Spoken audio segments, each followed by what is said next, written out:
La ilaha illallohul malikul haqqul mubinni 100 dona o'qib qo'ysangiz har kuni deyaptilar payg'ambarimiz sollallohu alayhi vasallam. Birinchi navbatda sizni muhtojlikdan, qiyinchilikdan, xorlikdan Alloh eminda qiladi, xotirjam qilib qo'yadi.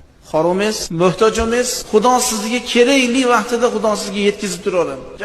Boy badavlat bo'lib o'zingizni yo'qotib qo'ymaydigan darajada bo'lmaysiz ham sizga nima ehtiyojingiz bor? Har kuni aytib qo'yapsiz, Alloh sizga yetkazaveradi. O'ylamagan joyingizdan shu ishingiz bitib ketaveradi. Nimaga? La ilaha illallohul malikul haqqul mubinni 100 ta aytib qo'yapsiz. Va min vahshatil qabr debdilar. Qabrdagi dahshat, qabrdagi azobdan Alloh uni xotirjam qilib qo'yadi. Bizga ash kerak o'zi asli. Biz ertaga kun kelib Xudoning oldiga boradigan odamlar o'tiribmiz. Hech kim eng yaqinimiz ham tashlab, o'g'limiz ham tashlab ketadi. Qoling endi dada mashida deydi. Ana ash kuni La ilaha illallohul malikul haqqul mubinni aytib qo'ygan odam inshaallohu va robbil izza Xudoning huzurida azob bo'lmas ekan.